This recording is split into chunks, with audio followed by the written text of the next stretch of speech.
Bienvenue sur le podcast du site maghrebemergent.com, le média indépendant et apolitique qui reprend toute l'actualité du Maghreb au quotidien.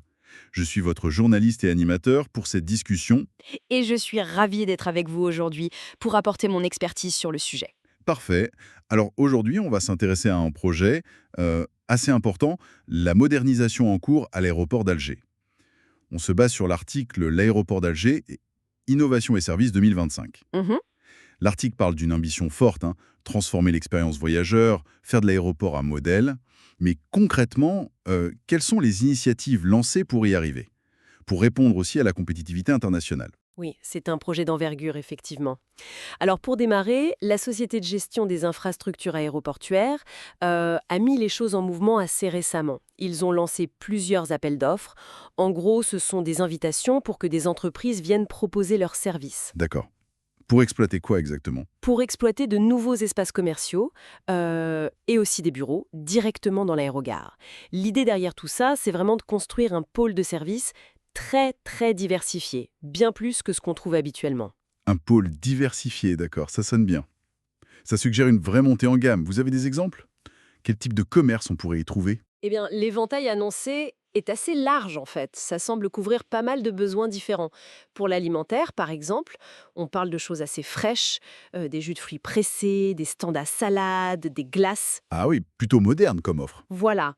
Mais ce qui est, je trouve, particulièrement intéressant, c'est l'accent qui est mis sur les produits locaux. Mhm. On devrait y trouver des douceurs sucrées typiquement algériennes, vous voyez, et aussi de l'artisanat. C'est une façon assez maligne, je pense, de faire de l'aéroport une vitrine. Une vitrine du patrimoine culturel algérien. C'est ça, pour les voyageurs qui arrivent ou même ceux qui repartent. C'est une bonne idée, je trouve. Effectivement. Et à part l'alimentaire et le local, il y a d'autres types de boutiques prévues. Oui, pour compléter, il y aura aussi des boutiques, disons, plus classiques mais nécessaires, hein, des accessoires, du tabac et bien sûr de quoi acheter la presse, journaux, magazines. L'idée, c'est vraiment de couvrir un maximum de besoins des passagers, qu'ils soient pressés ou qu'ils aient un peu de temps devant eux. D'accord, ça c'est pour la partie commerce. Mais l'article mentionnait aussi de nouveaux services, plus pratiques. Qu'en est-il? Oui, et c'est un volet important aussi, bien sûr. On parle d'intégrer une pharmacie. Ça, c'est souvent très demandé dans les aéroports. Ah oui, c'est vrai. Toujours utile. Exactement. Il y aura aussi des comptoirs de location de voitures pour faciliter les départs et arrivées. Et puis quelque chose d'un peu plus inattendu peut-être, des bureaux d'avocats. Des bureaux d'avocats. Tiens, c'est assez spécifique pour un aéroport. C'est pour quel type de besoin?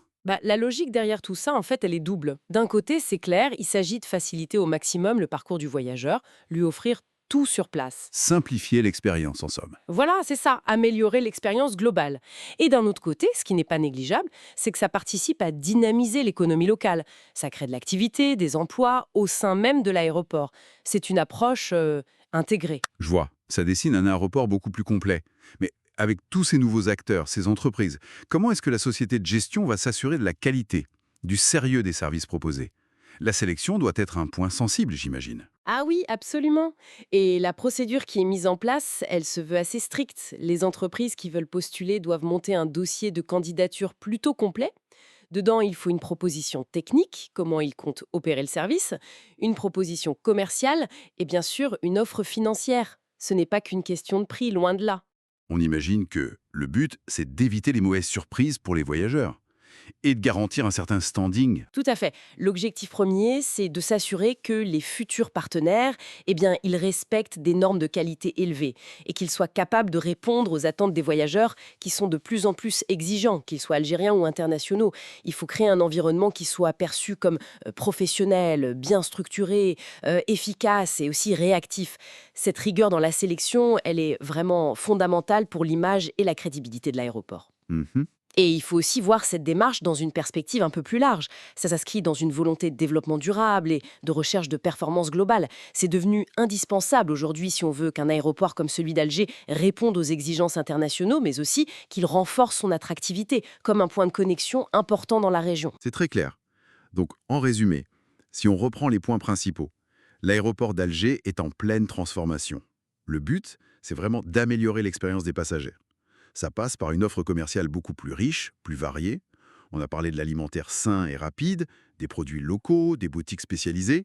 Oui, Et aussi par l'ajout de services très pratiques, pharmacie, location de voitures et même ses bureaux d'avocats. c'est ça.